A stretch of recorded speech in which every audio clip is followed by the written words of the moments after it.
hano kugira ngo twumvikane niba bishaka. Ntabwo nigeze ntekereza kuba natera u Rwanda cyangwa se Uganda. Yamusabye naho itegeko ma 23 hagarika intambara bakomeje kugenda batugabaho umunsi ku munsi. Nibyo Perezida Antoine Felix Tshisekedi yakomeje kugenda agarukaho mu nama akomeje kugenda ihuza abakuru b'ibihugu iswe Global Gateway Forum 2025. Ijambo rye Antoine Felix Tshisekedi yakomeje kugenda agaragaza guca bugufi, agaragaza yuko atigeze yifuza na rimwe kuba yatera u Rwanda cyangwa se Uganda. Iyi nama ibera mu Bubiligi irimo abaperezida bagiye batandukanye, aho yitabiriwe na Perezida Paul Kagame w'u Rwanda, Perezida Antoine Felix Tshisekedi, uyu nguyu akaba ari Perezida wa Congo, Perezida Cyril Ramaphosa uyu wa Afrika y'Epfo, ndetse na Joao Manuel Goncalves Lorenzo, Perezida wa Angola wabaye n'umuhuza mu kibazo cy'u Rwanda na Congo. Ijambo rye Perezida Antoine Felix Tshisekedi yavuze ko hari gahunda yo guhuza abaturage no kubashakira iterambere ibihugu bifatanyije kugira ngo imibereho myiza irusheho kuboneka. Ati nta na rimwe nigeze ngaragaza ubushake bw'intambara yaba ku Rwanda na Uganda cyangwa se abandi baturanyi bacu. Ubu turi mu bibazo, nitwe babiri tugomba guhagarika izi ntambara. Antoine Felix Tshisekedi yabwiye abari mu nama ko Perezida wa Angola yari yageze ku bwumvikane hagati y'u Rwanda na Congo, ariko kugeza kuri uyu munsi ntabwo arumva uburyo Perezida Paul Kagame yanze kujya gusinya iyo nyandiko yari yagezweho ku kigero cya 98%. Yagize ati narirarenga ngo bigende neza, impamvu ntanga umugabo kuba ari muri iyi nama ndetse n'isi yose. Yana Perezida, kugira ngo dushake amahoro nk'inkwakuzi, ibyo birasaba ko mutanga itegeko ku ngabo za 23 ziterwa inkunga n'igihugu cyawe bakareka intambara yishe abantu bangana kuriya. Turabara za miliyoni kuva mu myaka ishize, amateka azaducira urubanza, nicyo gihe ngo bihagarare tangira iterambere. Antoine Felix Tshisekedi yavuze ko yari yateguye gusaba ko u Rwanda rwafatirwa ibihano, ariko ngo yaretse kubivuga kugira ngo yumve igisubizo cya Perezida Paul Kagame. Aya ni amagambo ya Antoine Felix Tshisekedi yiganjemo guca bugufi cyane imbere y'inama yakomeje kugenda ibahuza na Perezida wa Repubulika y'u Rwanda Paul Kagame. Umugabo ngo ni Antoine Felix Tshisekedi yakomeje kugenda agaragara cyane yanga kwitabira ubwumvikane hagati ye na 23, akomeza kugenda avuga ko atagira ubwumvikane n'inyeshyamba zirwanya ubutegetsi bwe. Gusa kugeza kuri ubu ngubu, nyuma y'uko 23 ikomeje kugenda yigarura ibice byinshi muri Repubulika ya Demokarasi ya Congo, by'umwihariko mu burasirazuba bw'iki gihugu, yaba muri Kivu y'Epfo ndetse na Kivu y'Amajyaruguru, kugeza kuri ubu ngubu Repubulika ya Demokarasi ya Congo bateye intambwe kugira ngo bakomeze kunabumvikana n'umutwe wa 23, aho ibiganiro bikomeje kugenda bibera i Doha muri Qatar.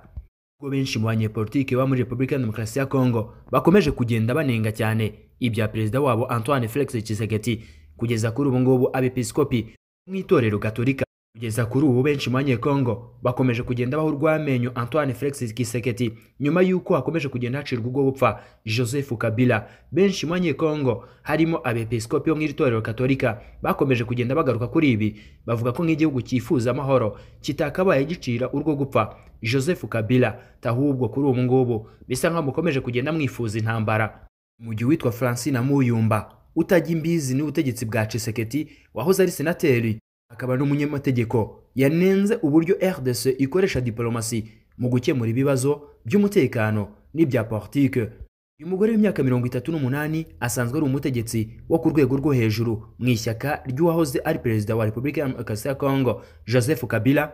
Ubutumwa yashyize kuri X cyangwa se yahoze yitwa Twitter, yavuze ko diplomasi ikinwa na Kinshasa ari imikino y'amagambo kandi itazigera isimbura ukuri cyangwa ubushake bwa politike. Yagaragaje ko ibiganiro bigamije kugarura amahoro mu burasirazuba bwa Congo, byaba ibya Nairobi, Luanda, Doha cyangwa Washington, nta musaruro bizatanga. Uyu mugore uzwiho kutarya iminwa yashimangiye ko amahoro arambye azava mu biganiro by'abanyekongo ubwabo, kandi ko kuyashakira hanze ya RDC ari ibihuha. Uyumba avuga ko byose byananiranye kugera nubwo hafatirwa imyanzuro mu bihugu bikomeye ndetse no muri ONU, ariko bikaba amasigara cyicaro. Yagize ati Kinshasa izakora iki none? Gukomeza guhunga ibisubizo by'imbere mu gihugu. Francine Furaha Muyumba avuga ko RDC igomba gusubira mu butegetsi bugendera ku mategeko, kuko uburiho ubu nta tegeko na rimwe bwubahiriza kandi ko budakunda abaturage. Ubutegetsi bwa Tshisekedi bukomeza kugenda bushinjwa kenshi bivuguruza mu birebana n'ibyemezo bifatirwa mu masezerano, bikaba bituma politike y'igihugu iba idahwitse kandi itagira umurongo uhamye.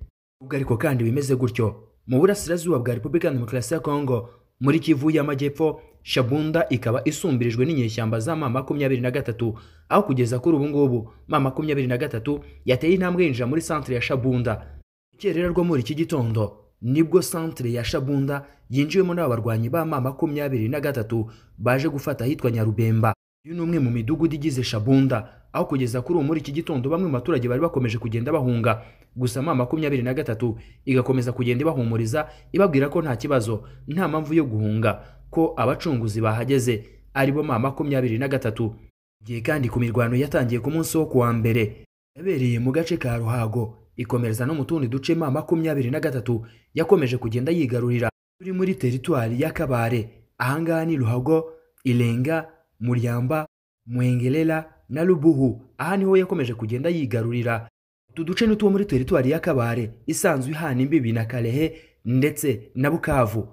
Ubu benshi mu Banyekongo bakomeje kugenda bagaragaza yuko igihe M23 yabifashe Shabunda, utundi duce twaba dukurikiye ari Maniema na Kindu. Ubundi bagakomeza kugenda bagira inama Antoine Felix Tshisekedi bamubwira uti wapfa nanga ageze i Kinshasa. Ubwo kandi urugamba rukomeje kugenda ruhinda rwerekeza i Kinshasa, kugeza kuri ubu ngubu i Bujumbura nabo ubwoba ni bwose, nyuma yuko kugeza kuri ubu M23 ikambitse hafi ya Uvira. Kugeza kuri ubu ngubu ingabo z'u Burundi, FARDC ndetse na Wazalendo bakomeje kugenda barinda Uvira cyane. Ingabo z'u Burundi nyuma amagambo akomeje kugenda atangazwa n'umuvugizi wa M23 Lawrence Kanyuka, wakomeje kugenda avuga ko amadrone agiye atandukanye aturuka mu gihugu cy'u Burundi akomeza kugenda agaba ibitero ahatuye abanyamurenge ndetse n'abandi bagiye batandukanye by'umwihariko, ariko kandi bagakomeza kugenda avuga yuko ibi bitero bikomeza kugenda byibasira aho M23 kugeza kuri ubu ngubu yakomeje kugenda ifata. Ahangaha Lawrence Kanyuka akomeza kugenda avuga ko ibyo batazabyihanganira, ko batazakomeza kugenda barebera amadrone akomeza kugenda yica abantu.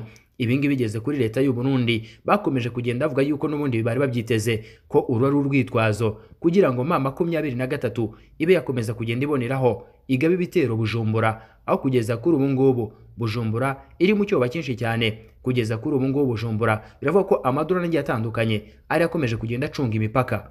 Ye kandi benshi mu ngabo z'u Burundi bakomeje kugenda bagana ku mupaka wa Uvira, abo bakomeje kujya kurinda uyu mupaka kugira ngo abarwanyi ba M23 bakomeje kugenda bigarura uduce tugiye dutandukanye muri Kivu y'Amajyepfo batazigera bafata Uvira. Benshi mu baturage baho M23 kuri ubu ngubu yakomeje kugenda ifata, bo bakomeje kugenda babyinira ku rukoma, aho abaturage bakomeza kugenda bishimira ko bari guhabwa amazi meza, ubuvuzi bw'ibanze, abana bakiga neza n'ibindi bigiye bitandukanye, serivisi z'ubuzima. Kuri ubu ngubu abatuye muri ibyo bice bakomeje kugenda banishimira umutekano bakomeje kugenda bahabwa na M23, nk'uko bikomeza kugenda bigaragara ku mateleviziyo agiye atandukanye akorera mu burasirazuba bw'iki gihugu cya Repubulika ya Demokarasi ya Kongo. Nshimire mwe mwese mwakomeje kugenda mukanda subscribe, ariko kandi mugakanda no kunzogera mukomeza kugenda mudukurikira umunsi ku munsi. Iyi ni Mena Media.